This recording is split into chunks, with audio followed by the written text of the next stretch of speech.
Hey, it's Conrad Thompson, and you're listening to Something to Wrestle with out Bruce Prichard. My man was hurting for certain. He's been working overtime. He's back doing TV, but uncomfortable as a son of a gun, flying with compression on this and compression on that. And if it wasn't for bad luck, he'd have no luck at all. We had serious plans to record not one, but two separate times last week, and it didn't work out. But as I'm recording this, as a make good for last Friday's episode, I can tell you that we've penciled in tomorrow. So I hope that this Friday is on time, and we're going to be talking about the Nasty Boys, or at least that's my plan. But there's nothing nasty about the best there is, the best there was, and the best there ever will be. The torchbearer for WWE during some dark times in professional wrestling, 1994 and 1995. You know, the WWE was running high school gyms. WCW was struggling to put 800 or 900 fans in the crowds at times. It was just a down period for all of professional wrestling, but we needed a hero, a Canadian hero, in fact, to be the face that runs the place. And that was Bret Hart. So today we're going to be revisiting a conversation that we had with Bruce about Bret Hart in 1994 and 1995. And it is truly incredible. I mean, we've got a lot of really fun stuff that happened. I mean, don't forget the Royal Rumble and WrestleMania X. So many great highlights of his career throughout 1994 and 1995. And I want to remind everybody, I'm actually going to be on stage with Bret before you know it. Starcast Down Under, April 11th through the 14th at Ballarat, Victoria, Australia. It'll be the first time ever that Bret has been at a Starcast on stage with me. I can't wait to pick his brain. It's going to be a lot of fun. We are going to do a Q&A. And of course, we're going to talk about the 30th anniversary of his fabulous WrestleMania X match against his brother Owen. What a special moment that was. And it's hard to believe it was 30 years ago. So Bret Hart is our topic today. If you want to come see Bret live and us do our thing together, be sure to check out starcast.com. And until then, enjoy a little look back at Bret Hart's 94 and 95. Speaking of looking back, let's talk about looking forward right quick with Prize Picks. Man, I got to tell you, they are America's #1 daily fantasy sports app with over 3 million members. And it's easy for me to see why. They make it easy. I always felt like, especially when it came to basketball this time of year, man, I don't know enough to think I can outplay everybody else. Well, I like this with Prize Picks. You're just picking against the numbers. You're not playing against other players or sharks. You're just taking a look at player stats and you're saying, oh, I think he'll get more than that. Or I think he'll get less than that. That's it. Then you watch the winnings roll in. It's demon time right now on Prize Picks. You can win up to 100x your money with as little as 4 correct picks. You can turn $10 into $1,000. Demons and Goblins are the newest, most exciting way to play Prize Picks. Squares marked with the red demons or the green goblins get you different payouts. That's right. 100x your money with as little as just 4 correct picks. And everybody's doing it. Even big time rappers like Meek Mill or comedians like Andrew Schultz. Just check out community plays and you'll see what everybody else is doing. And they even have injury insurance over at Prize Picks. So your entries stay in play even if one of your players gets injured. So for football and basketball games, and it's knee deep in basketball season right now, if you have a player who goes out of the game in the first half and doesn't return in the second half, that player's projection won't count against you and the rest of your entry stays live. As far as I know, Prize Picks is the only DFS platform with this sort of injury insurance. They also use Apple Pay now, so it's really easy for you to make deposits. And you can go ahead and get started and click your entries in less than 60 seconds and you're back in there. I think you're going to love Prize Picks and you're going to find out why they're the #1 daily fantasy sports app. I'm a big believer in this. I've had a lot of fun. I think you will too. Wait till you find out about Taco Tuesday. I'm a big fan of this during basketball season, especially because there's so many fun stats. Like, think about this. You could say, hey, I think Anthony Davis is going to have more than 2 blocks and Steph Curry is going to have more than 29 points. That's it. You're good to go. Basketball is the ultimate fun, especially if it's a regular season game. Man, it just makes watching the game a whole lot more fun. Go right now to prizepicks.com/wrestle. Use our promo code WRESTLE. You'll get a first deposit match up to $100. That's prizepicks.com/wrestle. and use our code WRESTLE for a first deposit match of up to $100. And without further ado, let's roll that beautiful bean footage. Bret Hart in 1994 and 1995 right here on Something to Wrestle with Bruce Prichard. Bruce Prichard, what is going on? Are you done yelling at me? All you have done, you got on the phone, you got on this little contraption thingamajig thing that we have here, and all you've done is yell at me. Okay. Are you done? Nope. I'm just getting started. Oh, hell. We have missed you. What's going on, man? You don't call anymore or nothing. It's like I sit around and I wait with bated breath, and I go, man, I wonder if he's ever going to call me. I mean, at least see how the fuck I'm doing. I don't know, something. You are the biggest. Got barbecue smoking out on the Smizoker today. Ribs. Wait, I thought you were a damn Yazanki. Far from it, kid. Far from it. Well, you're up there eating your hard rolls. Nah, man. Got some, not baby backs. I got spare ribs. See, I'm an old school guy. I was eating spare ribs before they had these damn baby back commercialized ribs. No, I just want pork spare ribs. See, I thought you would be a beef rib guy since you're a Texas guy. Oh, yeah. Simplicity. I like it. We'll go with that. Hey, man, people are just excited that you and I are recording. Thank you for taking the time. I know it's been... We're what? Oh, are we not supposed to be? What? Never mind. It's just you and I having a casual conversation. Let's do it. Hypothetically, is this one of the craziest years of your entire career? Let's call it exciting, man. It's exciting times. It's a time in life for which I think that people take life for granted sometimes and take things happening around you for granted.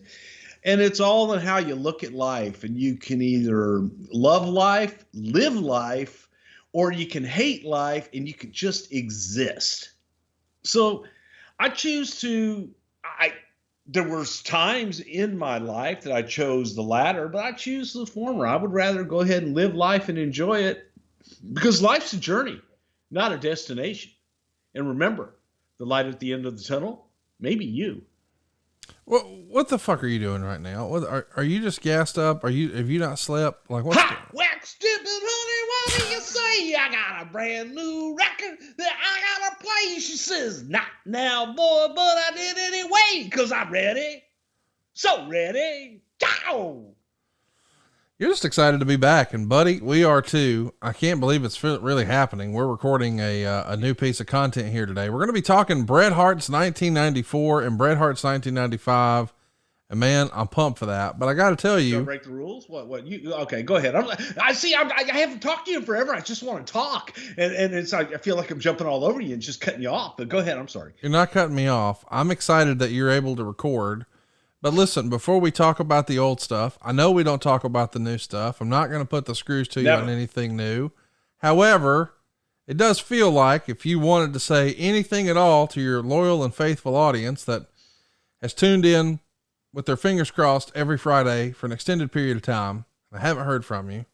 Is there anything you would like to share or talk about or discuss? You know what? I think that more than anything, thank you. And I do love you. I really and truly do. No, that's not a gimmick. I love you. I actually like you and love you and appreciate you. The fact that you would actually continue to come in and listen to some of our megasodes that we have put together that are like, holy cow, we said that, we did that. You know what? So thanks for hanging in there. And times have been crazy. And as I said earlier, it's a period in time that will go down as one of the pivotal points in the world in which I have existed in the last damn near 60 years. So it's pretty crazy, but you know, you want to bite your tongue. At least I do. I have to bite my tongue. I can't come out and say things when things are reported incorrectly or just out and out falsehood and out lies.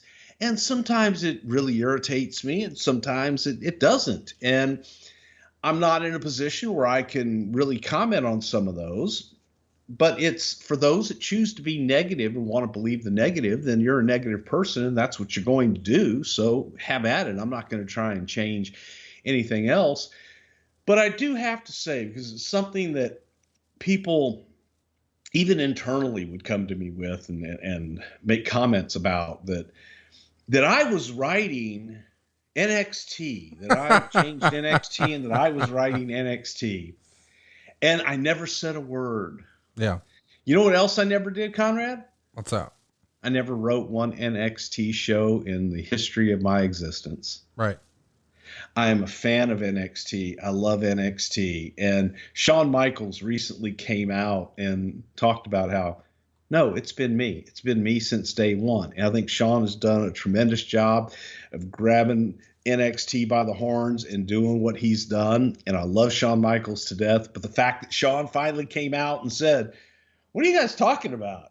You know, no, I never have. So to those pundits out there, the dirt sheet writers that reported as fact, not, hey, rumors are. No, they reported as fact that I had been involved in NXT and doing all that stuff. The fact of the matter is that they were 100% just fabricated lie.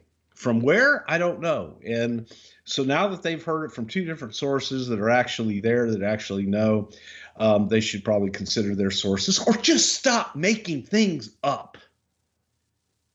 And I've just found it so funny when in an interview, so many different things going on. And Shawn said, you know what, I'm going to go ahead and comment on that just because so many people like were dying on that soapbox and wanted to have my head. And then it's those who want my head are going to want my head. Hey, man, here, have at it. But no, I love what I do. I love where I'm at, what I'm doing, with whom I do it with. So get over it, man. It's not all about what you think you perceive.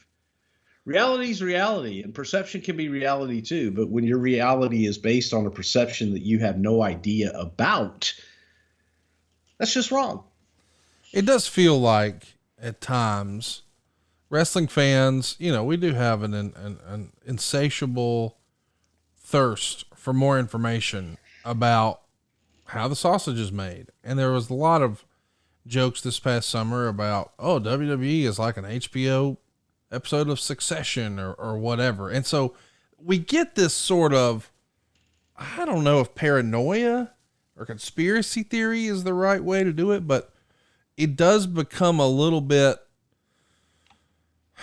humorous to see where people sort of jump to some of these conclusions. And for instance, you know, while you and I don't really ever talk about stuff, and I just know you were so consumed with main roster stuff, you weren't doing anything with NXT, but it's cool that some of that is coming to the surface now. And I can't help but think 5 or 10 years or whenever from now, when the story of these last couple of years, starting at the pandemic to now, this has to be one of the most, you use the term exciting, but it's got to be just unusual. Like it's unlike any other stretch of time in wrestling history, not just WWE, but wrestling history, right?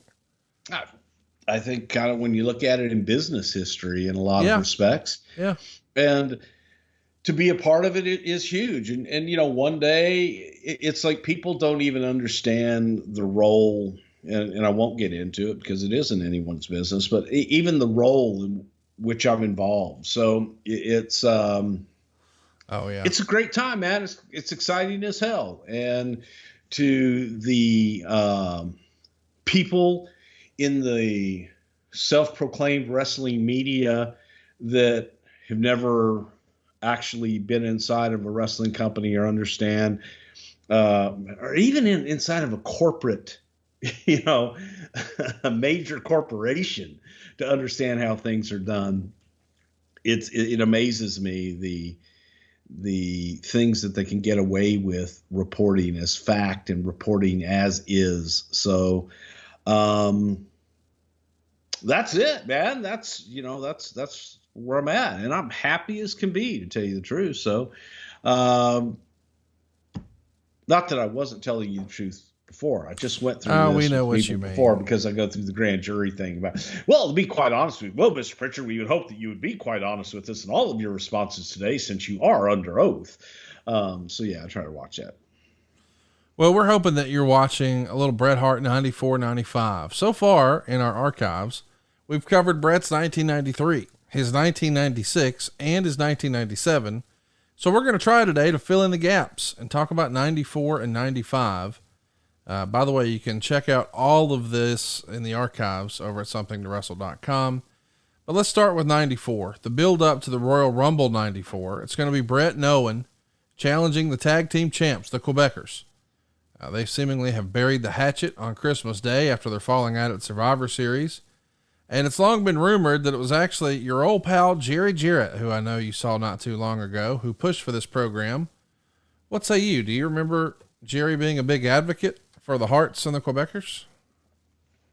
No. Sure don't. You know, it was more than anything, when you look at the entire Bret and Owen story. I believe I've said it before. The Bret and Owen story came out of an idea from Bruce Hart that Bruce had written out. Bruce had pitched it to Vince, and the Hart that was going to turn on Bret was going to be Bruce. And it was a incredible story. It's a great story. But I don't know that Vince was in a place where he wanted. I don't know if Vince didn't not want to do it with Bruce, but he went to Bret, and Bret liked the story too. But Bret really wanted to do it with Owen. Yeah. And felt that Owen was the guy to do the turn, and that his little brother, you know, felt that Owen had the chops to do it, and that it was Owen's time. So that's how that whole story kind of came to fruition. It's a remarkable thing to go back and watch Bret and Owen together and just think about what could have been if they had more time together. And on January 11th, there's an awesome tag with Bret and Owen versus the Steiner brothers at a TV taping in Florence, South Carolina. The match wound up being taped for Coliseum Video and was eventually released on WrestleFest 94. If you could go dig that up, you should. As a little kid, man, the Steiners were my absolute favorite. And at this point, I don't think there was much debate. Bret's probably the best wrestler in the world. And Owen might have been the best wrestler in his family. He just didn't always have the platform for it. So to see those four guys mixing it up, I can only imagine what a treat that was, Bruce. From people that really like to see that tag team action in the way that the Steiners could deliver it. The Steiners were an amazing tag team. And the brother dynamic is something that's hard to beat as well. So you had two brother tag teams in the Harts and the Steiners. In and of itself is a great story. So yeah, I think it was two of the greatest tag teams of all time mixing it up. Let's talk a little bit about January 17th. We have a pretty cool opportunity at Madison Square Garden. It's a special house show Royal Rumble. Bret gets to the final four. You're right before trying to sell the Royal Rumble pay-per-view, and now you're running that same sort of match in your big market and your big building, your quote unquote home. Do you think that in hindsight was the right call to run this match just 5 days before the traditional pay-per-view, or is it a way to just draw more attention to the pay-per-view and I'm overthinking it? You're way overthinking it. It's attraction. It's an attraction that people will want to see live in their hometown. So the match itself is an attraction in and of itself. The stakes weren't the same, but at the same time, here is an incredible match that's different every time you do it. So to be able to see it right there in your hometown of Huntsville, Alabama, not to say that anyone would ever do one there, it'd be the Huntsville Rumble Royal. I like that. The Huntsville Rumble Royal. Okay. Well, if I run that, never mind. This is the last time there would be a WWE on a pay-per-view in the US on a Saturday until WrestleManias began airing over 2 nights in 2020. I know that once upon a time, I mean, I remember as a kid, the pay-per-views would move around. I remember there being pay-per-views on Monday. And of course there was the Tuesday in Texas and blah, blah, blah. But talk to me about that. Why did Vince land on Sunday? Or is that a pay-per-view company call where they felt like the big boxing matches and stuff could interfere on Saturday, or college football? Or why did Sunday become the pay-per-view day for so long?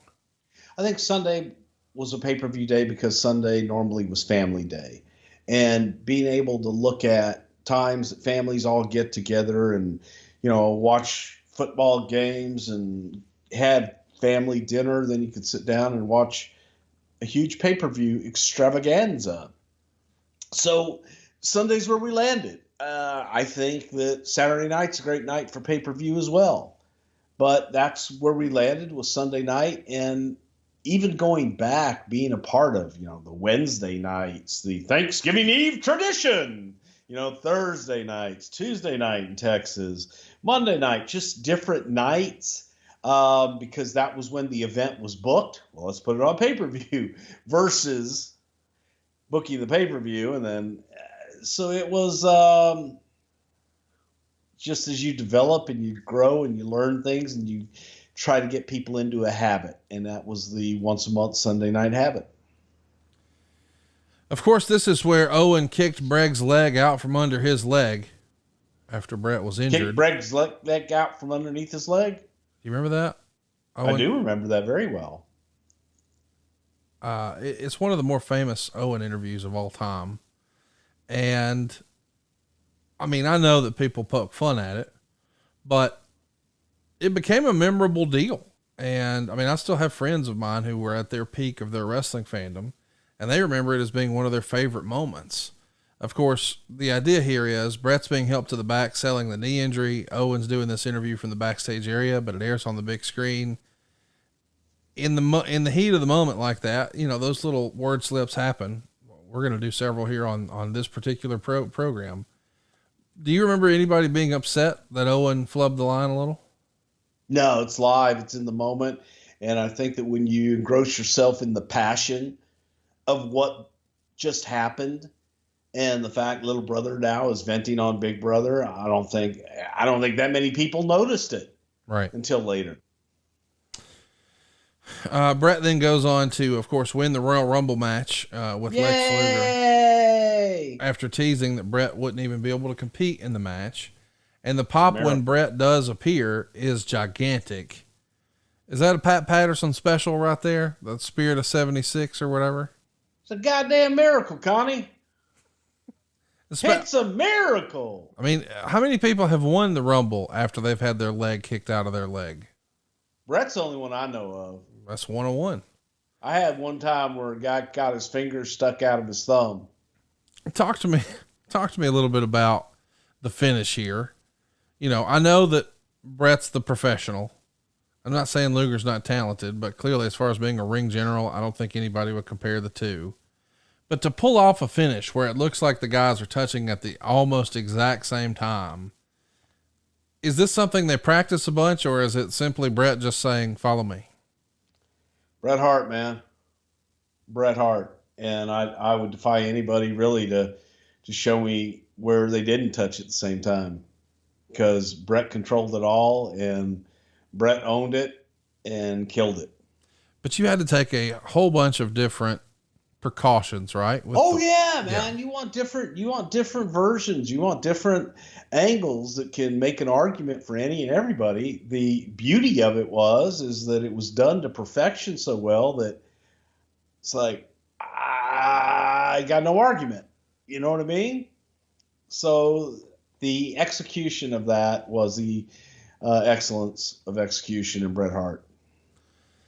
Let's talk a little bit about Lex Luger. By the way, I want to give a plug. You guys cranked out a few weeks ago on A&E, a WWE Legends special on Lex Luger.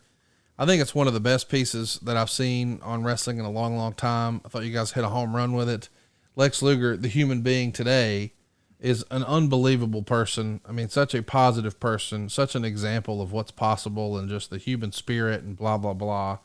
But the way he would own the missteps in his life and just take full responsibility It's a great piece of business. If you're on the fence about Lex Luger, but you love nostalgia or you love Lex Luger, whatever the circumstance, go out of your way to see that. And you're all over it.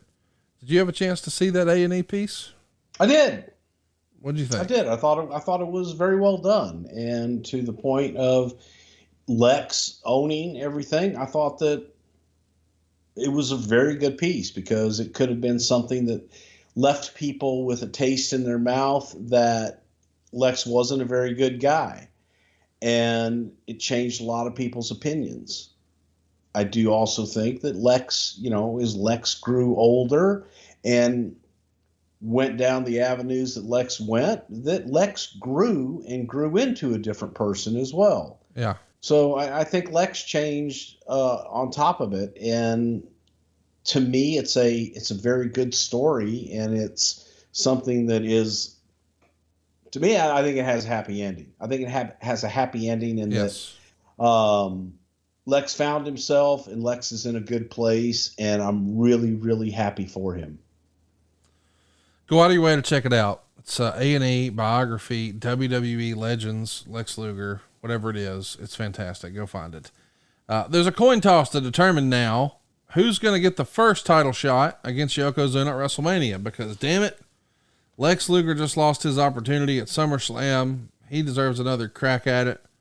He kind of won the Rumble at the exact same time as Bret, so they're both going to get title shots. And Lex wins, and to make it fair, Bret's also going to have a match earlier in the night versus his match with his brother Owen. So let's just talk about that for a minute. Had Lex won, then the match that would have went on last would have been Bret versus Lex for the world title. Of course, we know Yoko's going to win, so it winds up being Bret versus Yoko. But either way, nobody was talking about the match that happened last. Everybody's going to be talking about the match that happened first, and we're going to as well. But before we get there, I want to mention that on the WWF's All-American Wrestling TV show, where Vince is hosting at the time, he does separate sit-down interviews with both Bret and Owen. Bret is now turned around to the idea that he will fight his brother. Of course, previously, brothers never fight. Which we've goddamn, brothers never fight. Yeah. Doesn't happen. But the sit-downs with Vince, this is something that we didn't see him do a lot. We saw him do it a couple of times with Hogan. But to get that same treatment with Bret and Owen, it does make it feel bigger, doesn't it? It was a bigger story, and I think that it was a personal story that needed to be told outside of the confines of a wrestling ring. And you have a family dynamic that no matter who you are, if you have a sibling, you understand it, you get it.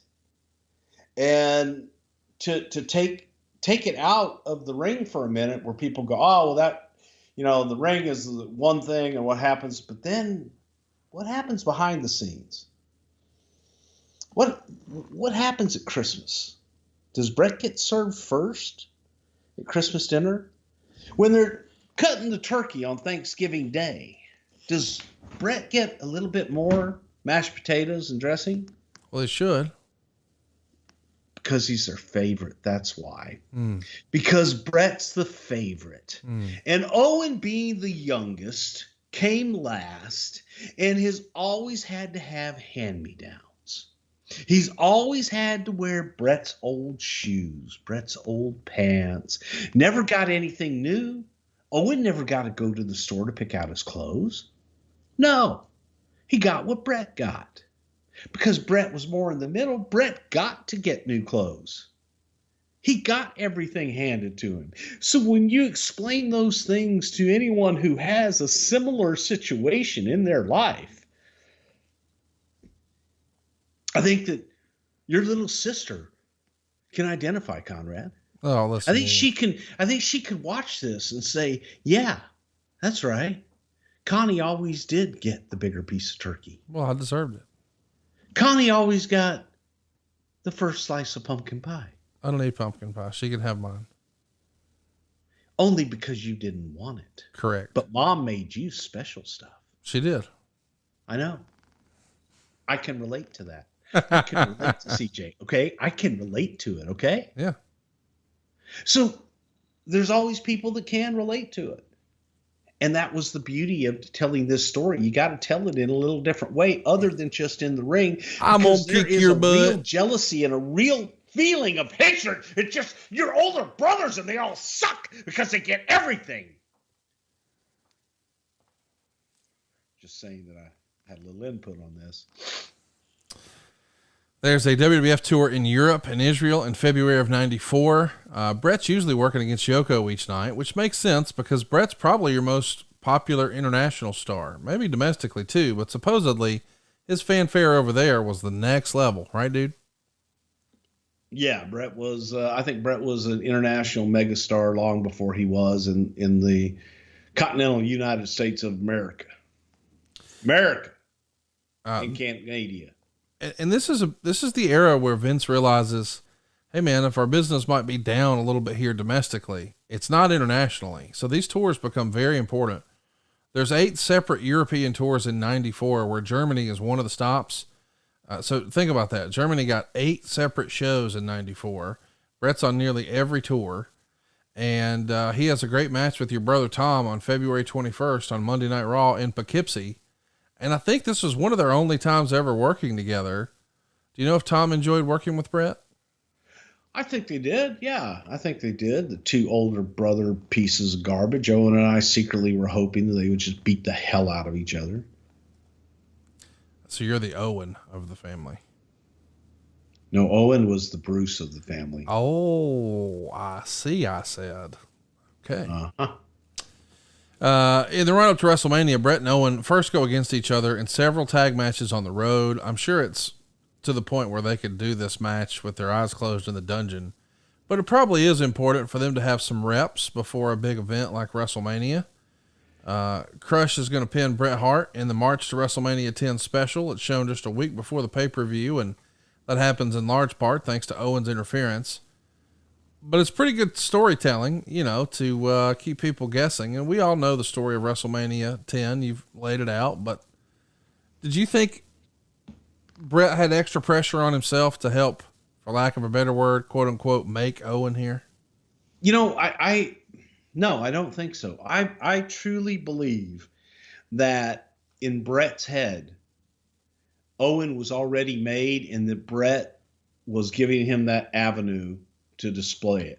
I think that in many ways it was a relief for Bret knowing that he was going to work with Owen, because it made Bret happy that he got to work with his brother every night and enjoyed it and felt that Owen really deserved the recognition that Owen was about to have heaped on him. And so I think that I don't think there was ever a doubt in Bret's mind that Owen was not going to be the perfect opponent, perfect foil for him for a hell of a run. Well, now I'm not arguing that at all. I just know that there's a different thing between, being the boys' favorite and being a guy who's having great matches on house shows and being a guy who has a good match on Monday Night Raw. And then you're opening WrestleMania with the guy who was in the main event the prior year and is going to win it all that night. It's a big opportunity for Owen. And I could see how that would be huge. Not only a big deal for Owen, but a big deal for Bret, just to be able to have that opportunity for his brother. Yes. And it was huge, but I don't know, I don't know how to put this. I think that both guys were nervous, as any great performer is every time he steps into the ring. I think that there was an expectation and that it was more of a feeling of, let's just go do this. It's time. You know what I mean? Let's go do this, man. We're here. And it wasn't a, God, I hope this works out. It was, no, man, let's go show them what we can do and do it. Ultimately, we know the match itself. I mean, if you're looking for a match to watch from Bret Hart's 94, this is probably as good as it's going to get. Him and Owen, just fantastic storytelling. And then later in the night, in the main event on the 10th anniversary, the 10th WrestleMania in Madison Square Garden, Bret Hart wins the world title again, and his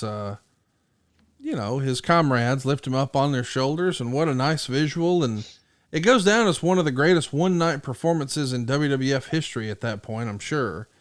And oh, by the way, they had a pretty famous ladder match along the way. WrestleMania X, man, criminally underrated. some really, really good matches on that show.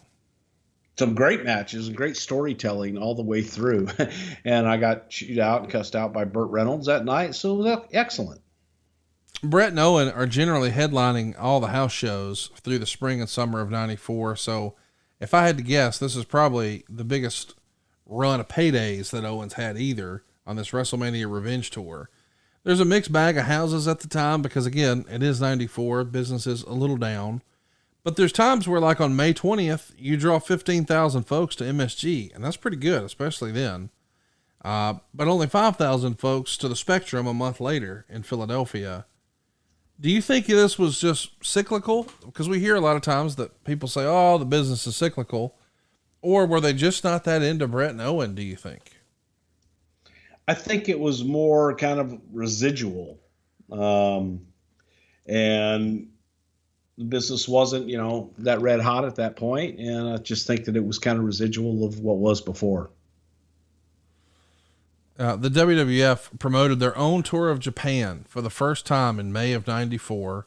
That's where we would see Bret defeat Randy Savage in his final WWF title match on one of those shows. But the tour is deemed largely a flop. There's small crowds each night. Do you think these were sold shows? Did the WWF just not have the right partner, right marketing approach? Why wasn't the Japan experiment more successful?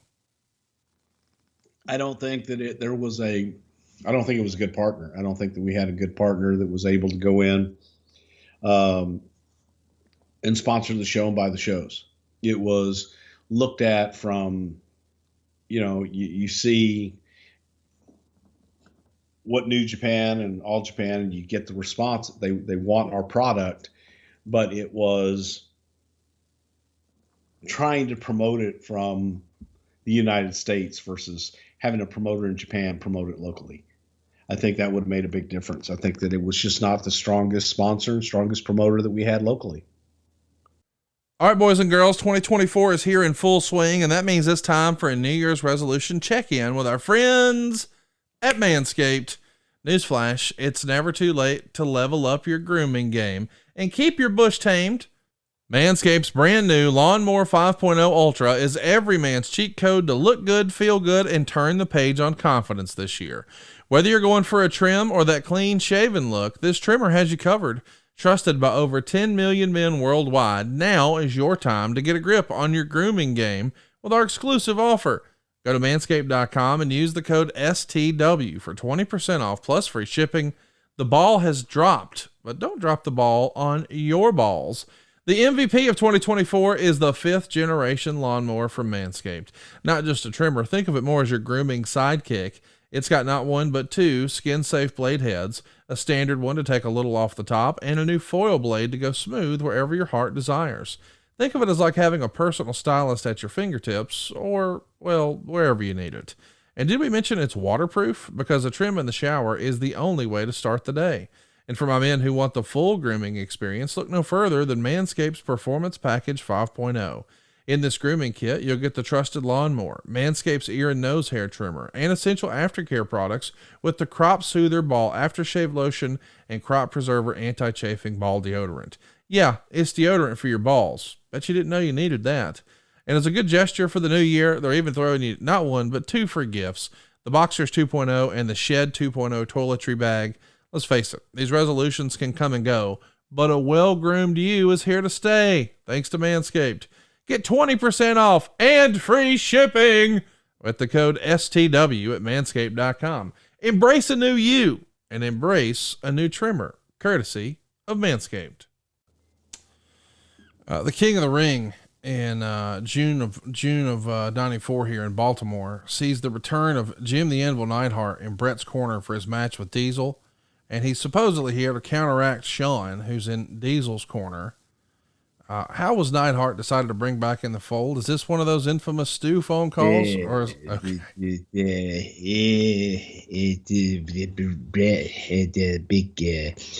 Brett's got maybe that fucking rhino that Neidhart. Ellie's got him. She's got him in a good place, and put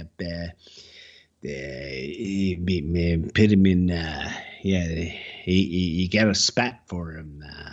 He's doing good now. Yeah. So the big nasty Rhino, Right. he makes sure that Niner. Bret keeps the title. And then he also causes Owen to win the King of the Ring tournament later in the night. So that keeps the feud going into SummerSlam. So it's kind of cool. You go back and you take a look. Bret won King of the Ring in 93. His brother Owen wins it in 94. Who just happens to be feuding with Bret. And then on July 11th, 1-2-3 Kid, Sean Waltman, has what to this day he says is his favorite match he ever had with Bret. So if you're looking for another great match, July 11th Raw, 1994, 1-2-3 Kid and Bret.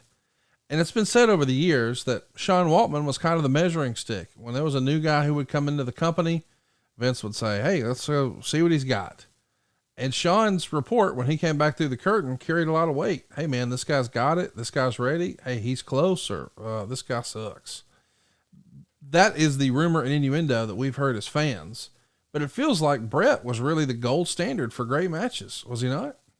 Yeah, Bret was. I mean, Bret went out and had a match with Tom McGee and made everybody think he was the second coming.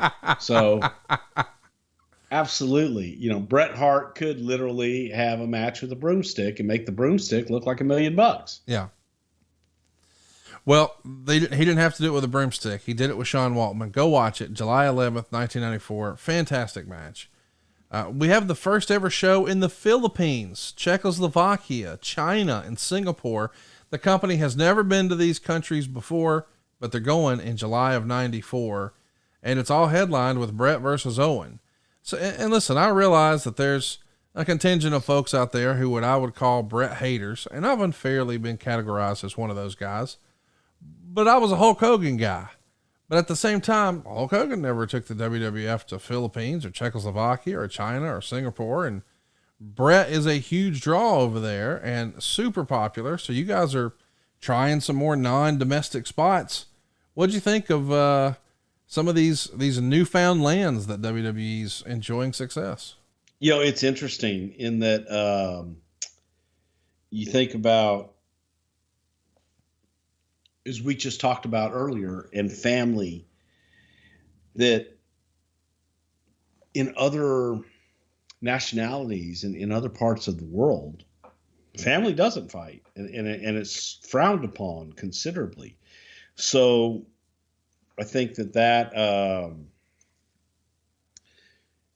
you have to weigh that in too when you go in there with a angle like this. Some got it, some didn't, and I don't think that we did a lot of explanation necessarily either to push that family dynamic versus two great athletes dynamic. We get some more house show matches in July and August where we see marathon matches. These are 60-minute time limit matches. We know eventually they're going to be called Ironman matches. They get mixed attendance reviews. 4,000 at the Meadowlands on July 8th. 3,100 at the Nassau Coliseum the next day. 7,000 in LA on the 29th. Back down to just 1,800 at the Spectrum on August 6th. Is Vince starting to panic a little bit here where it feels like, man, we're not getting any real sustained momentum? Or is that even something you guys talked about? Yeah, no, it was. And there's a feeling sometimes about were people yearning for the larger than life Hulk Hogan type champion and character, which Bret was not. So it was a re-education process, and there were many debates as to, do we continue on with the re-educationing of the audience, or, do we make a change and find that larger than life superhero to place in that spot and find that next guy? And we decided, let's kind of hold firm with Bret right now. Let's see what we've got. Let's keep going and try to hopefully re-educate our audience. And it wasn't just in the States, it was international. It was everywhere. So as you're trying to find maybe the right opponent for Bret, he defeats Bob Backlund in a match that airs on Superstars on July 30th.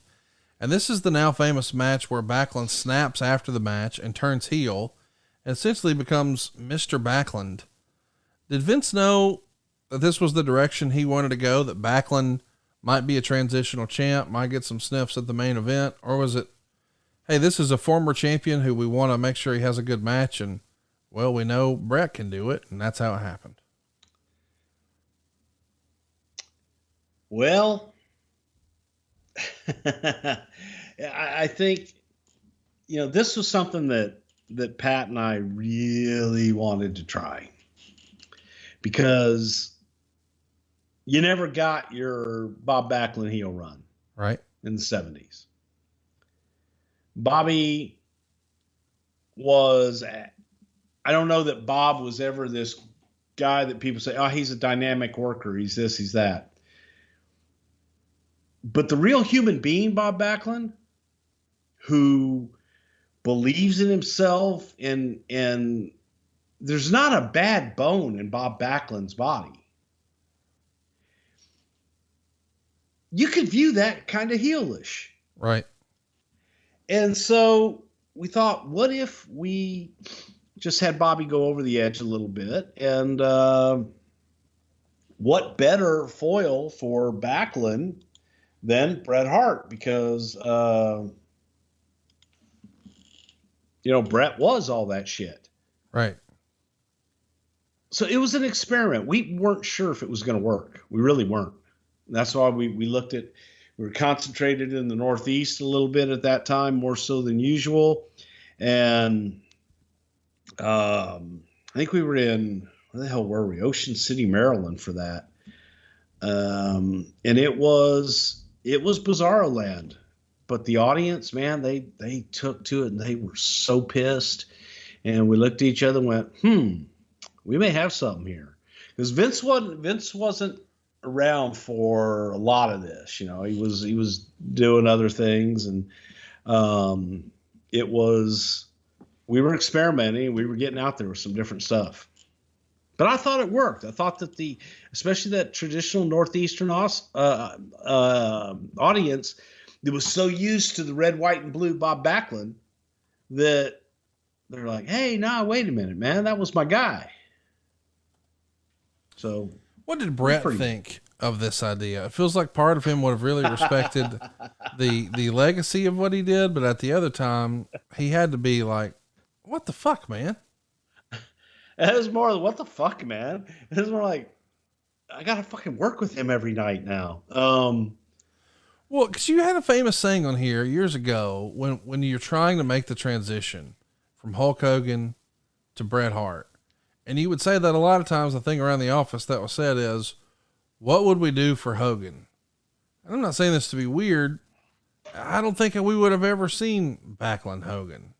Oh God, if I had the opportunity to Backlund Hogan, then I would have done it in a heartbeat. That would have been even bigger for Bobby.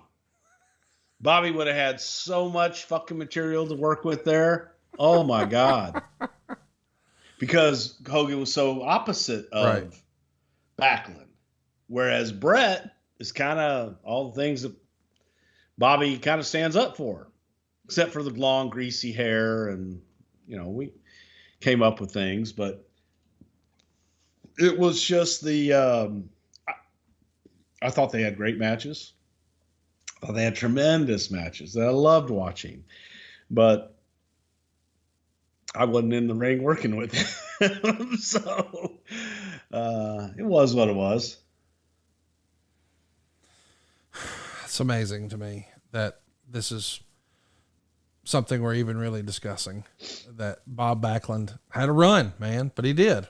And I'm sure there was nobody who was more thrilled about that than Bret. SummerSlam 94, August 29th from United Center in Chicago.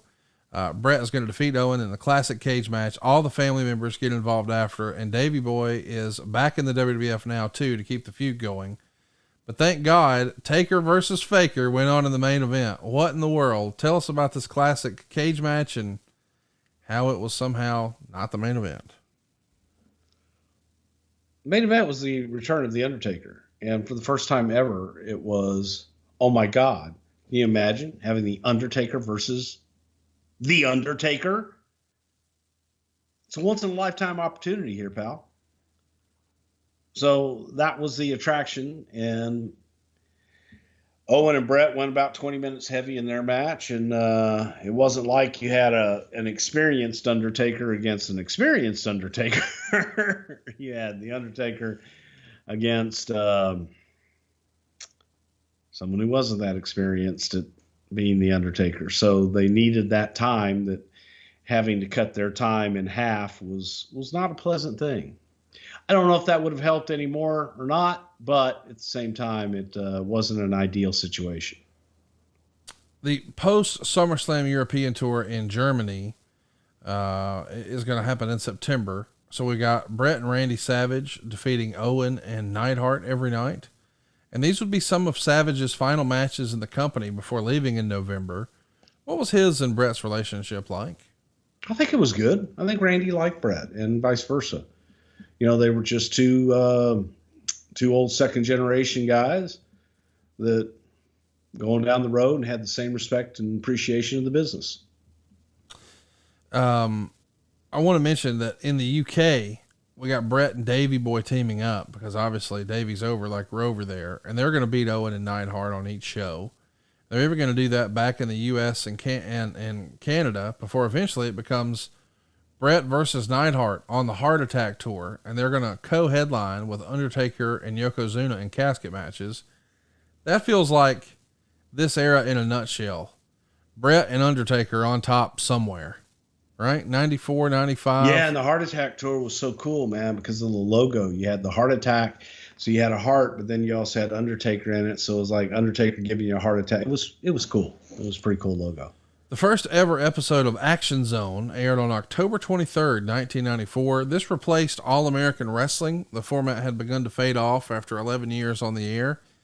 And Bret and Owen is heavily pushed as the main event. And I guess it's important for you to have a big main event like this to get this new show off the ground. And it does improve the ratings. You get a 2.0 on a Sunday afternoon slot on the USA Network, whereas the week before it was just a 1.7.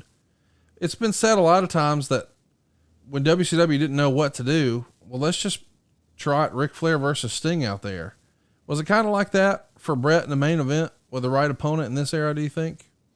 I just think it was luck of the draw at this point, more than anything. So Bret's going to headline yet another European tour in November, this time versus King Kong Bundy. And at this point, if he wasn't already scratching his head about Backlund, he's got to be like, what the fuck, man? King Kong Bundy? Or did he like it because it was a different style? Bundy, you're stealing money every time you go and cash a check. You're the shits, Bundy. Yeah. I don't think Bret was happy about Bundy. Can't imagine that he would have been thrilled with that. Survivor Series on November 23rd is back in San Antonio, this time on Thanksgiving Eve. Bret's going to lose the title to Backlund. Of course, it's a submission match. And we've got Owen's Academy Award winning performance here, convincing us he all had compassion for Bret. He convinces his mother, Helen, to throw in the towel. And there you go. Bret is no longer the champ. Do you think Bret knew the plan of Diesel at that point, or how was it discussed with him? Because we know that Backlund's only going to have the title for a cup of coffee. You know, I don't know if we knew the plan of Diesel. Yes, we did. I mean, I'm not saying that was, we were thinking about it and got there, but we needed to do this first. I don't know what Bret knew at that point, but it was, okay, let's try this thing and go from there. So Bret's going to take some extended time off between now and the end of the year, really for the first time in 10 years of working there. But it's not just because he wants to go heal up. He's also got an opportunity to be in Lonesome Dove, where he's going to play Luther Root. What'd you think of Bret in Lonesome Dove? I'm sure that was your kind of show. Yeah, it wasn't a whole lot of acting for Bret. You know, I think that it was kind of true to who he was. So it was simple he was kind of being himself in many respects, which I thought he did well on that show. Hey, in my real life, man, I'm helping people save money. I'd be glad to help you too. If you're looking to buy a house, if you're looking to get out of that apartment, if you're looking to sell your house, if you're looking to fix your credit so you can buy a house, if you're looking to get some pro tips on how to save money to buy a house, or how much you need to buy a house. Or maybe you're just trying to save some money on your current bills. Maybe get rid of some credit card debt. Maybe consolidate a car payment. Maybe you just need some cash to do some remodels around the house. Whatever it is, we can help you at savewithconrad.com. You don't need perfect credit. You don't need money out of your pocket. But man, if we can't help you save some cash, we won't waste your time. Because you can get a quick quote, even talk to a live person right now at savewithconrad.com, or give us a call toll free, 888-425-0105. By all means, give us a buzz, ask for me. We're right here on the Parkway in Huntsville, Alabama, but licensed pretty much all over the country and able to help you remotely. Seriously, think of me next time you need something in that area. You got a friend in the business. You can also just drop me an email, conrad@savewithconrad.com. If I can be helpful, I'd love to do that. I'd love to let my family help your family. And don't just take my word for it.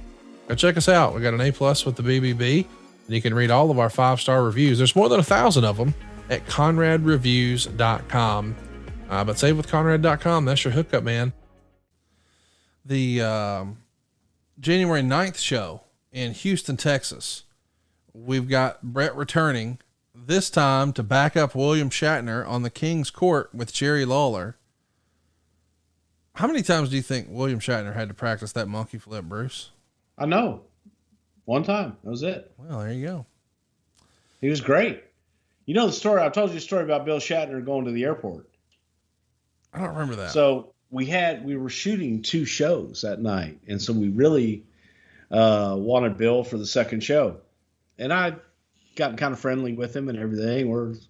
He's doing everything, man. You talk about a pro from the word go. As William Shatner, he was fabulous to work with. Just excellent.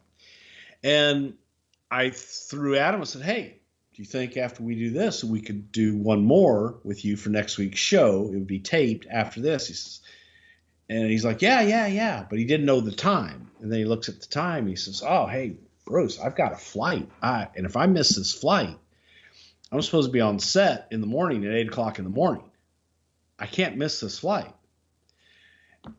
I look at his ticket. I see that it's a United Airlines ticket, or it may have been Continental at the time, whichever. And I said, I got you.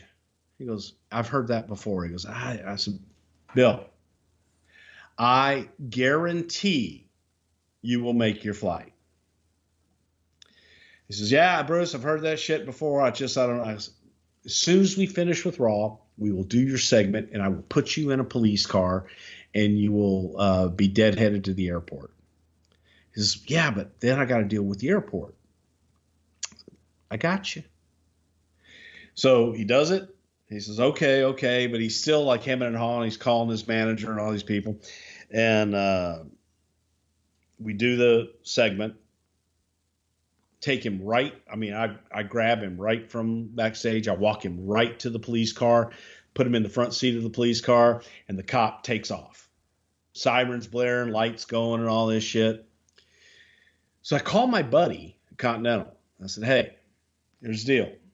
Bill Shatner's on this flight, Houston to LA. He just left the arena. He should get there by 9:30. The flight's at 9:45. I just need to make sure that if anything happens, that he's on that flight. And he goes, oh yeah, no problem. So everybody gets on the flight, and I'll be damned if that flight just didn't have a, we need some people to come in here and take a look at the thing in the Fernum Snavets on top of the snack pit and what have you.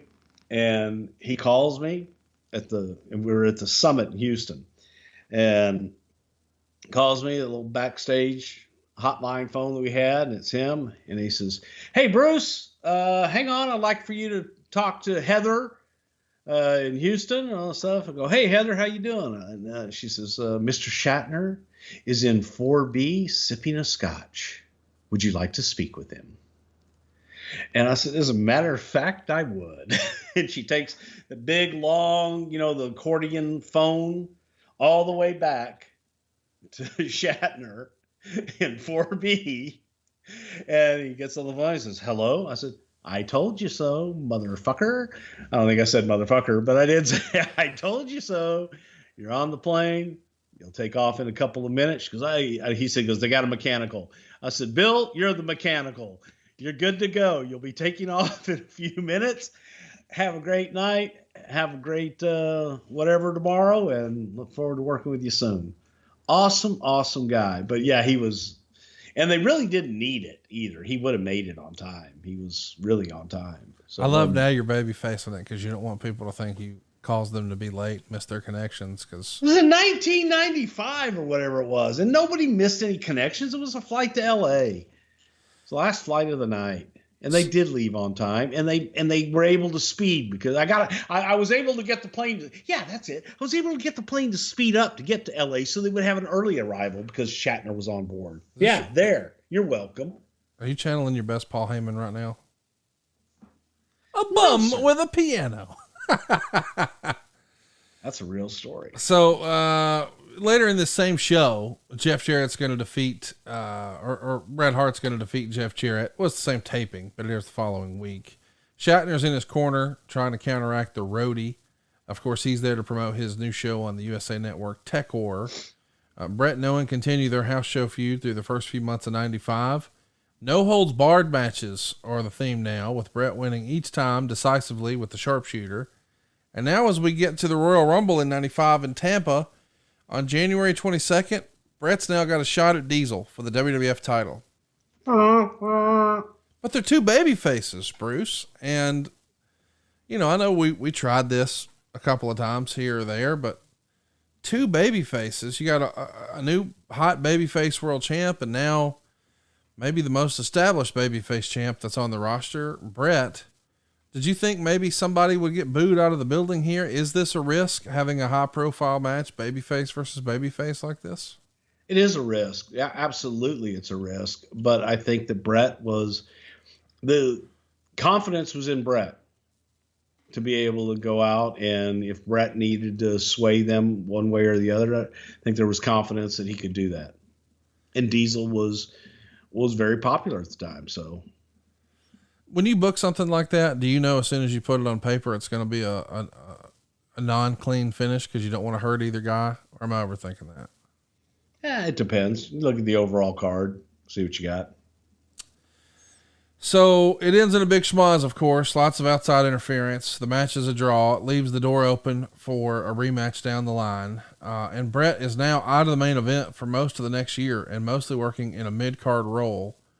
How did Bret take to being out of the top spot? I know that over the years, and I think everybody's cool these days, but once upon a time, some members of the clique really had some fun poking fun at Bret and saying that, Bret didn't care what the pay was or what the houses were. Bret just wanted to be champion. I don't know Bret that well. Did Bret just want to be champion, or was he cool with being in the middle of the card as long as, the money and the miles were right, or whatever the cliche is? I think Bret just always wanted to steal the show. There you go. I think that's Bret's mindset. I'm sure he was looking at, he definitely would have loved to have been champion. Oh, sure. Why not? But I think he just wanted to steal the show every night. So a feud is set up with a newcomer named Hakushi. Bless you. In the lead up to WrestleMania 9 or 11 rather. And he's also beginning to rekindle his old feud with Jerry Lawler. Lawler is convincing Hakushi and his manager Shinja that Bret was racist to the Japanese people. It was a very strange angle. Bret's given a plaque as a result of a WWF magazine readers poll as to who epitomizes the new WWF or the new generation, whatever you want to call it. He also receives the Award of the People, and Lawler disputes this, saying Japanese readers must have been excluded from the vote, as there's no way they could vote for Bret. And Lawler would say Bret was making some unkind remarks about the Japanese and flat out just calls Bret a racist. And this feels weird. And I know that we tried once upon a time to do the whole Yokozuna, Lex Luger, All-American, USA versus Japan thing. But it feels like we're trying it again here, but I don't know. It just feels weird. What say you? Yeah, it definitely doesn't age well, but it was kind of, you left Lawler sometimes to his own devices and Jerry with a live mic. And in Tennessee, they did things a little bit differently, and it wouldn't happen cut off pretty quickly after that and moved on. No doubt. It was cut off. I mean, very quickly, the whole racist piece of this angle is dropped. And now it's Hakushi bringing out a severed mannequin head of Bret Hart. And this is something we've never seen before. Quite the visual. Obviously, this is years before we saw Crazy Lanterns with Bray Wyatt and all that jazz. But here in 95, a severed mannequin head, that feels pretty edgy, does it not? Yeah, it was. It was a really cool head too, and I wanted it. I don't know where it is, but I want to find it and put it in my office. While this feud is going on, Bret's going to face Bob Backlund in a pretty less than WrestleMania 11 match. It's mostly remembered for Roddy Piper screaming, "What do you say?" every few seconds as he stuck the mic in their faces. And at this point, this was probably Bret's least favorite WrestleMania match. Would you agree with that? Had to be. My gosh. It was horrible. What do you say there, fellas? Come on. Hey, you. That's right, fella. What do you say? Come on. What do you say? What do you say? You want to give it up? Huh? Yeah? What do you say? Okay, there, fella. You're a fine lad. You are, young fella. Yeah, if I was there, if I was there, I'd bust that little head up of yours right there where you got the little thing over the gimmicks on the earphone gimmick thing. I just bust your hair up there. Maybe go down a little scratch under your chin there with your beard there, Connie. The very first In Your House pay-per-view, you motherfucker. Okay, I'm sorry. Happens on, boy, you've been itching to record and you didn't even know it. You're just ready to let all this out. May 14th, Syracuse, New York. Bret's going to defeat Hakushi in a really great match. And then later in the night, Jerry Lawler is going to pin Bret after a little help from Hakushi to set up a rematch at King of the Ring in June. Hakushi, though, he did have some good matches with Bret. Was it just a bad gimmick, overthought, bad timing? I thought the gimmick was great. I thought the Hakushi gimmick was absolutely great. Unfortunately, there wasn't, I think that if Hakushi had a stronger manager versus old Shinya, I'm gonna tell a JJ. I think that he might have done a lot better to be able to connect with the audience. But his matches were terrific, unbelievable worker. He was great. So that part I don't think was a problem. A now very pissed off Bret Hart is going to challenge Lawler to any kind of rematch he wants. And here we get a kiss my foot stipulation. You're welcome. And in the weeks leading up to this, Lawler did a bunch of funny promos on TV saying he's not even going to wash his feet. He wants to make them as grotesque as possible. This was super silly, but it's old school wrestling and it worked. Bret Hart and Jerry Lawler hooked it up at the Kiss My Foot match. They go 9 minutes and 20 seconds. And Meltzer didn't hate it, but he didn't love it. He gave it 2 3/4 stars. He would say, Hart knocked Hakushi out of the ring and shoved his foot in Lawler's face. He then twisted Lawler's own foot and put it in Lawler's face. Lawler sold it like he's going to throw up, which he did later in the show. Not a good match technically, but Hart was the most over person on the show, and Lawler did a great job working with the crowd. So the match had by far the most crowd heat and interest. And I think that's really, like, that is Jerry Lawler in a sentence, is it not? He did a great job working with the crowd and had the most heat by far. Well, that's kind of what you want, right? Lawler was tremendous in this. Yes. All the way down from just the disgusting feet and the holes in the socks and the medieval times promos that we were able to go cut and shoot in New Jersey. That was a hell of a day. And this was fun. This was a lot of fun. I think it translated to the screen that people looked at it and you wanted to see Lawler get his comeuppance, and he did. So it was good shit. When was the last time you tried to kiss your own foot like Lawler? Could you do that today if we asked? I tried to bite my toenails. Really? How successful are you? I hadn't been successful, Connie. Okay. Sad. Because I got one long one. It's almost like if I were to sniff cocaine off my toenails, it would be that one. You would think your lovely wife could help you with that. Or what's Kane doing? I would point to the big toe and I would yell, "That's got to be Kane," and just make him do it. You would think so. With clippers, not with his teeth. That'd be a weird kind of deal. Okay, guys, you heard Bruce and I talk last week about something that he and I are really excited about. It's Embark. By now, you know that Bruce and I are obsessed with our dogs. I've got 2 dogs, Ginger and Baby, and the latest acquisition. Well, is that even the right way to say it? The newest family member for the Prichards is Bean. And Bean is actually a Texas dog who was adopted all the way to Connecticut. And you can actually see in Bean's DNA. That's right. His dog DNA. We've got the full report from Embark linked in today's episode. So take a look at the description and you'll see where Bean is 64.2% American Pit Bull Terrier, 22.1% Australian Cattle Dog, and 13.7% American Bulldog. Not only that, they even tell you a little bit of the history of each of the breeds so you can understand it. And they give you genetic stats, like what's their wolfiness, what's their predicted adult weight, and where are they in their stage of life right now. You can even see what colors there are and what the family tree looks like and what the traits are. We're sharing all of this with you right now in the description for this episode, so you can take a look and see what to expect when you do this for your dog. This is a real big deal in my family. My mom is dog obsessed. Her dog's name is Lexus. I think she loves that damn dog more than she loves me and my sister. But it's a part of her family now. And it's not like the dog can talk to my mom.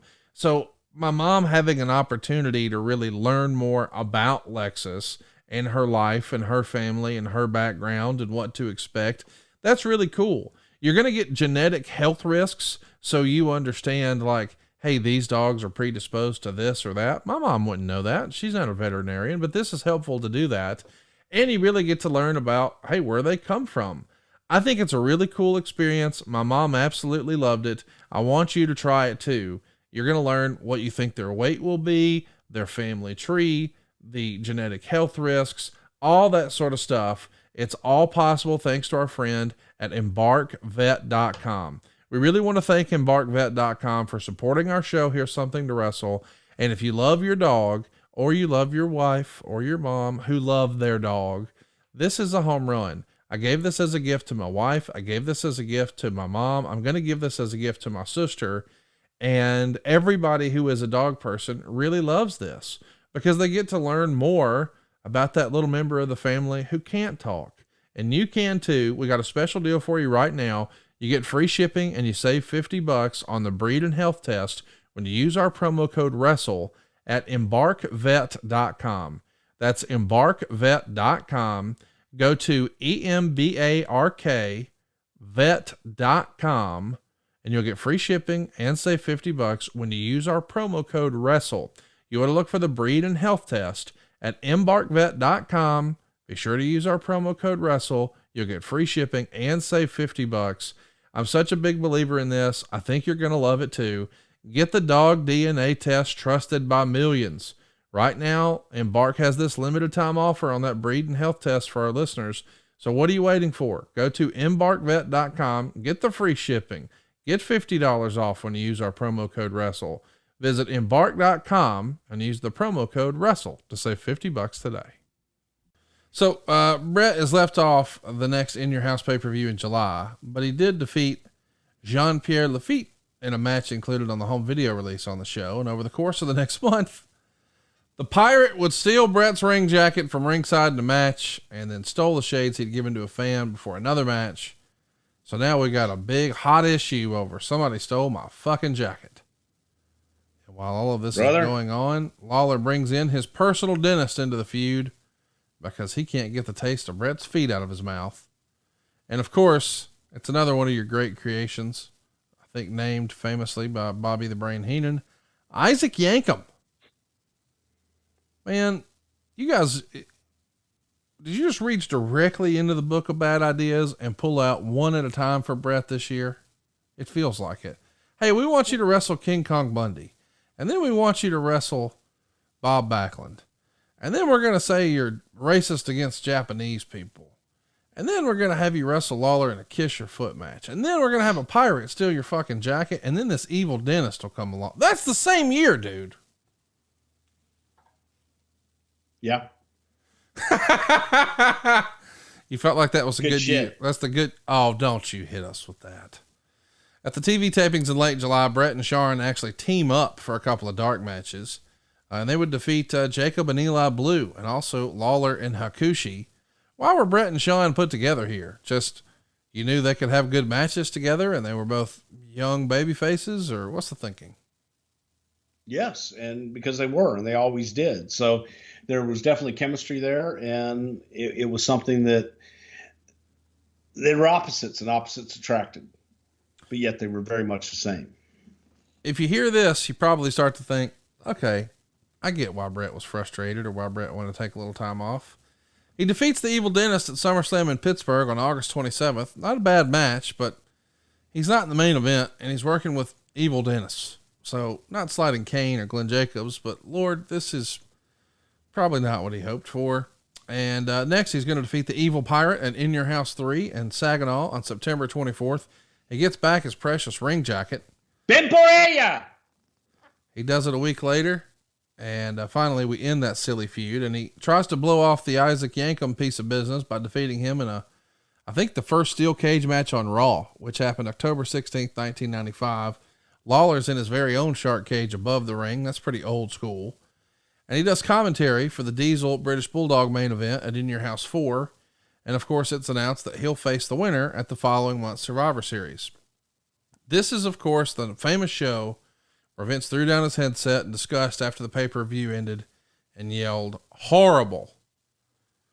You had to be feeling the same thing, like the company is like a ship without a sail at this point. Just to add context to this, this is October of 95, aka Monday Nitro has started. And we've got a schmoz finish here that Vince clearly was not happy with. What do you remember about that? Yeah, nothing was working. Not just it felt like everything was being slapped together. Bret's going to defeat Diesel to win the WWF title for a third time at Survivor Series. Maybe one of Kevin Nash's best matches he ever had. This is the first time I recall they do the Spanish announce table spot, which looked really cool because, of course, it's unexpected. This is the first time it's happened. Maybe they've overdone it since, but it still gets a reaction. But this first time, people were shocked with what Bret and Kevin did here with that table, right? Yeah, but it's pretty cool. The title change. I mean, it was different. It was cool. So it was like, it was different, especially for the time. So the title change seems to be a bit overlooked, though. When we get to Raw the next night, it's all about Shawn Michaels' return. And this is, of course, his return after the whole Syracuse incident and the collapse in his match with Owen Hart. I could see how Bret felt like maybe he was getting put on the back burner. The build up to the next In Your House with Bret and Bulldog and Hershey is a bit lacking. Bob Backlund, for some reason, is back involved, attacks Bret on your very short-lived return to TV. The Brother Love Show. Why in the world were we bringing back the Brother Love Show in 95? I had no idea. Hated it. You didn't want to do it? No. Did not want to do it. Is Vince? That was more of a just, hey, let's do something different and different place and time and all that good shit. Diana is also brought back into the feud to try to rekindle some of that magic from SummerSlam 92 at Wembley Stadium. And before we get there, we do a bunch of Bret Undertaker house show matches where Diesel interferes to cost Taker the title every time. And it feels like we're sort of testing the waters for what's to come later. But 2 days before In Your House 5 from Hershey, there's a special showdown at the Corral event in Calgary to honor 50 years since Stu Hart's pro wrestling debut. What do you remember about that show, Bruce? It's kind of interesting because Stu carried so much respect. He had talent from both the WWF and WCW on that program. Yeah. And, from time to time we would do things like that. It was like the Paul Bosch retirement tour, using talent from everywhere, and to honor Stu, we were happy to do it. I wasn't there, but it was apparently a hell of an event. Bret gives Stu his glasses in his pre-match routine before defeating the Bulldog in a warm-up before their pay-per-view match. And once again, he beats Bulldog at In Your House in a bloodbath, but another great match. And Bret winds up closing the year, defeating Diesel in several cage matches on the post-Christmas house show run. And you got to think this 1995 year, maybe it ended on a high note for Bret, but it felt like this was one of the more challenging years of his career. And we know as we start 96, we're heading towards him trying to be the guy to make Shawn Michaels. Do you think Bret was maybe, is this fair to say, a little burned out? Was he frustrated with creative? I mean, if you had, I don't know, I don't know. I would say probably the best way to describe him rather than burnout is worn out. There you go. I think that it became just a challenge every night and a challenge every day to go through the airports and to pack his bag and go on from there. So, yeah, I think burnout, worn out, all of that applies at that point, because I just think that he wanted to be the top guy. Let's do a few questions here. Drew Landry wants to know, why have Bret lose the championship to Backlund when Backlund loses the title to Diesel shortly thereafter? Why not just have Bret lose in some DQ fashion and set up Bret and Owen for the title at Rumble or WrestleMania 11? That's an interesting question. You know, I understand the need for Backlund. If you really want to go with Diesel, then maybe you don't want to hurt Bret. You want a transitional champion. I get that. But I could also see how Bret versus Owen at WrestleMania 11 for the title could have been awesome. And if maybe it doesn't work there, maybe it could at the Rumble. Had Vince lost faith and confidence in Bret and Owen as a pay-per-view attraction? I don't know if he had lost faith in them. I just think that there was kind of looking at it, wanting to try Diesel as the champion and Diesel as the guy. That decision was made. It's as simple as that. Was it based on Vince seeing soft houses and feeling like we needed a change? Or, you know, there's the conspiracy theorists in wrestling who would say, oh, it's because the Click got in his ear. No, Click had absolutely nothing to do with it at all. It was more just looking at the reactions that Diesel was getting, you know, coming out, and he was getting babyface reactions. I think a lot of that had to do with Shawn, but that's what it was. Yambag Jones writes, being as serious a person as Bret was, how was he about working such a goofy gimmick match like a Kiss My Foot match? And dude, I asked that. It's not my question. Thanks, Yambag. But we know that he didn't necessarily love when wrestling got super edgy in the Attitude Era. And he was, you know, coming up when wrestling by and large was more family oriented and there were more kids involved and things like that. So this feels sort of old school and classic, but it is a little silly. Where did Bret land on it? I don't think Bret was happy about it. I don't think Bret was real pleased about doing the Kiss My Foot match. What about Lawler? But he did it. He did it well. A guy like Bret is universally regarded as being a Mount Rushmore level in-ring performer. And if you're a Southern guy, like let's say a Jeff Jarrett, Jeff believes Jerry Lawler is the greatest performer of all time. And there's a lot of other folks who hear that nationally and they think, oh, that's that Memphis. And Memphis is just sort of dismissed. What did Bret think of working with Lawler? I don't think that he was really high on Lawler. But see, I'll tell you this, you know, Jerry gets painted with that Memphis brush, rightfully so. And I don't know that things that they did in Memphis would work elsewhere, anywhere else in the world, in a great many respects. However, here we go. I will say this about Jerry Lawler. You know, I saw Jerry Lawler come in to San Antonio, come into Texas, Florida, Mid-South, different areas, and immediately get over. Because Jerry Lawler knows how to get over. And Jerry's promos are believable. They're straightforward. They sell tickets. And his work was good. Now, if Jerry came in to do a lot of the Memphis shtick that they did and the booking that they did, I don't think that would have gotten over everywhere. But Jerry Lawler, singularly, as a performer, I think could have gotten over anywhere. Well, I don't think that's too hard to argue. Totally agree. Ranters Nation Network says, did Bret keep the company popular through the tough years of 94 and 95 and the company? Better said, was he, in your opinion, the franchise in 94 and 95? I think that the logo was the franchise during that time. Okay. It was just branded well. Yes. Michael Burgett wants to know, we had the big rivalry in this era between Bret and Owen, with Owen chasing the title for Bret. Was there ever any consideration of Owen holding the title and Bret chasing the title?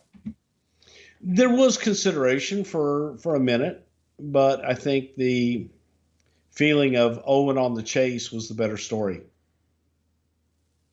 Is that because Vince, I mean, you've told us before that the WWF was a quote unquote babyface territory. Is that what that comes down to?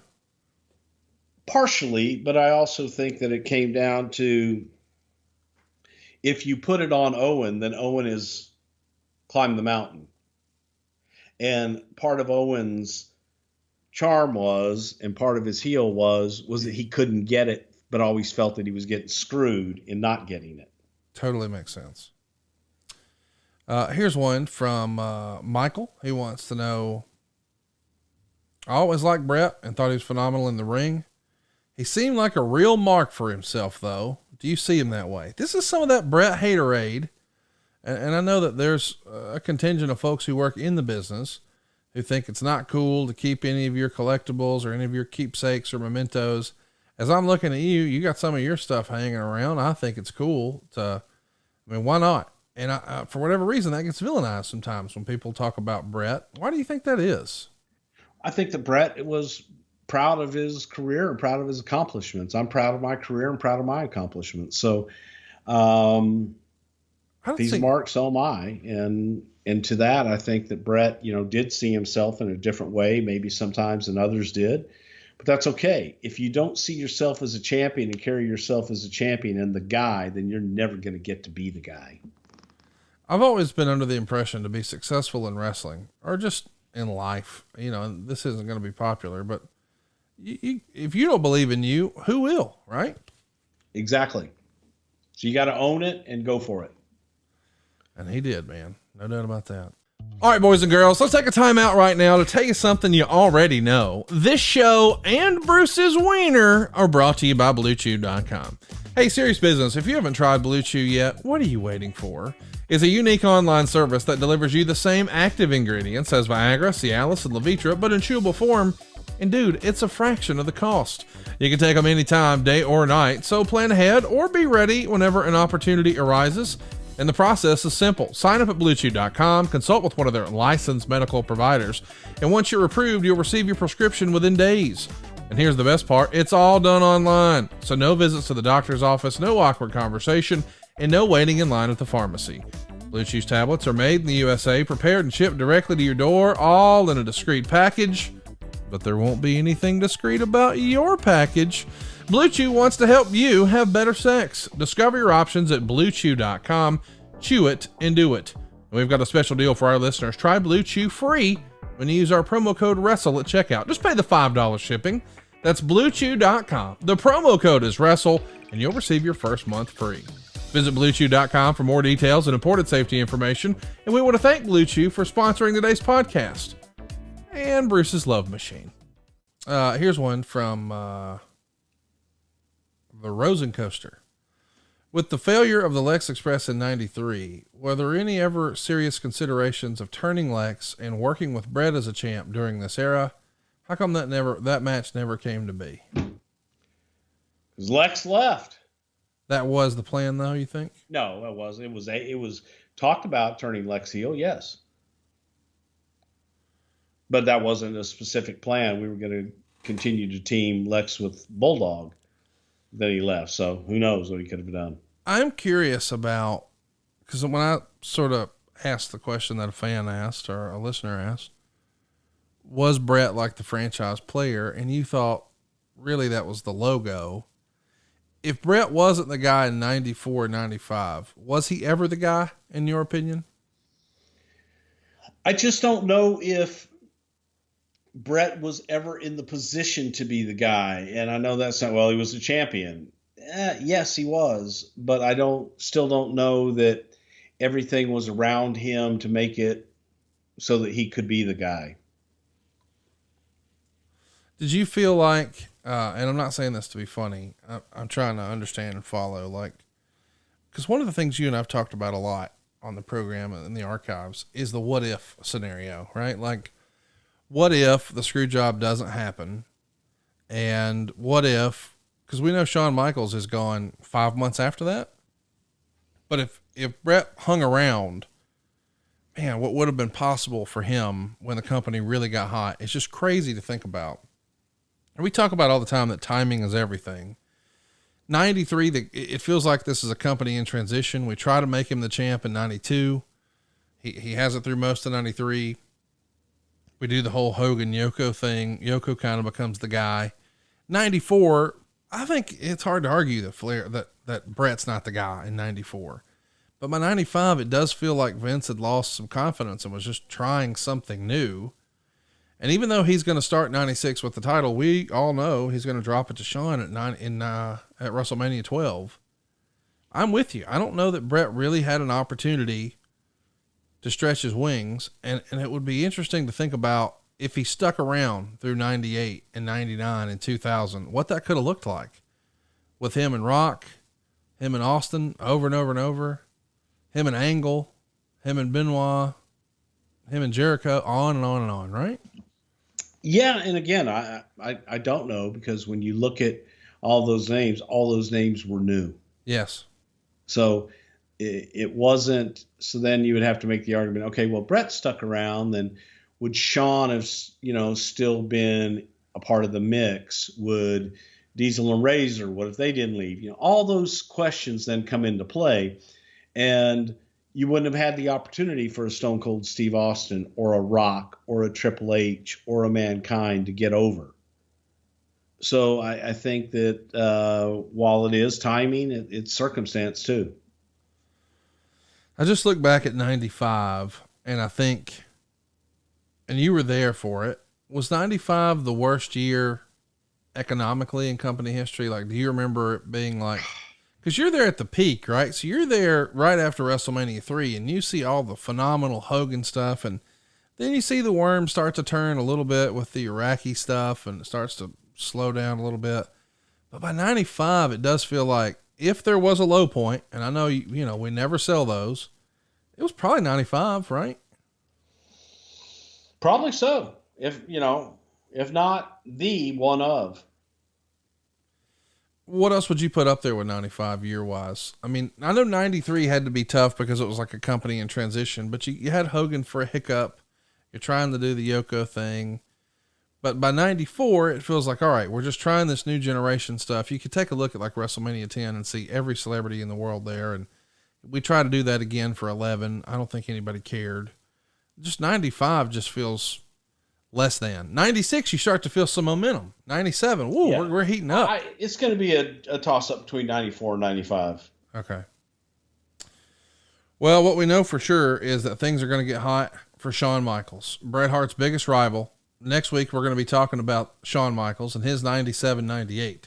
From losing his smile and forfeiting the title in February to all the backstage stuff that happened with him and Bret over the summer of 97, the eventual heel turn, bringing in Rick Rude, creating DX. Unfortunately, the screw job, the Undertaker injury, the Hell in a Cell.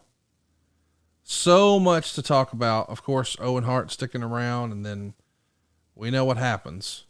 He gets hurt at the Rumble and drops the title to Stone Cold at WrestleMania 14. But I think when you take a look just at an in-ring performance, swagger, character, blah, blah, blah, there's a snippet of Shawn there from late 97 into early 98 that I don't think will ever be paralleled. And it'll be interesting to sort of see how the company has changed too, because we're talking about a company in maybe tough times here, 94, 95 with Bret, but 97, 98, man, we start to get a little bit of momentum. And unfortunately, Bret's not there for all of it, but he's there for a lot of it. What do you think we'll talk about next week with Shawn Michaels on deck? I think that in some ways it was, I don't want to say the decline of Shawn Michaels, but it is the rise and decline of Shawn Michaels all at the same time, which is probably the most pivotal years of his entire career. We've got a ton of really fun stuff planned for you guys that I hope Bruce and I get to click record on. of course, this week it was all about Bret Hart 94, 95. Next week, Shawn 97, 98. September 9th, we hope to bring you Ken Shamrock's 99 and then ultimately his exit from the company. We'll talk about One Night Only and what a special show that was for the UK on September 16th. We'll hit Unforgiven 02 on the 23rd of September. And then on the 30th, we're hoping to watch October 3rd, 1987 of Saturday night's main event. Something for everybody. Some 90s, some early 2000s, some 80s. This is going to be fun. Now, what are the odds you think we actually get to do all those, Bruce? Come on. Well, you know, we'll get there. Give some folks some confidence here, because off air, you and I spoke and I said, Bruce, you know, we used to have a podcast. It would be nice if we could sit down and click record. And boy, we did. You were so excited to say, hey man, let's do it. Let's get back on track. Let's do it. We're going to make it happen. We're not going to talk. What was that thing you like to say about? Hey, I have some extenuating circumstances this week. I'll tell you off air, but you know, we're going to do our best. You know what they are. I know what some of those are. Listen, I know there's a lot of moving parts in your life, and I haven't worn your ass out. I've been a good partner. No, I know. And if there was a way I could microphone in the well, that probably wouldn't be good either. No, it would not. Yeah, could you imagine that? You think you got heat now, brother? Woo! Oh boy, yeah, that'd be horrible. Hey, this was a lot of fun. It felt like old times. It's like riding a bike. I hope we get to show up and show out next week for you on all things Shawn Michaels 97, 98, right here on Something to Wrestle with Bruce Prichard. Rock on! For the first time ever, StarCast goes international.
What adfreeshows.com is all about. Get early, ad-free access to more than a dozen of your favorite wrestling podcasts every single week, starting at just $9. That's less than 20 cents an episode each month.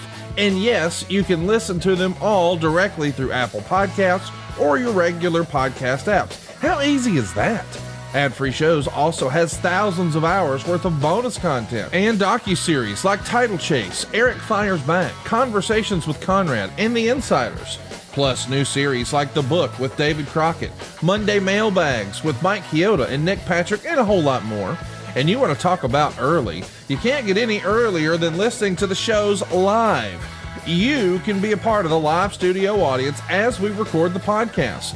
Plus, ride shotgun alongside your favorite childhood heroes for live watch-alongs, Q&As, and other interactive experiences every single month.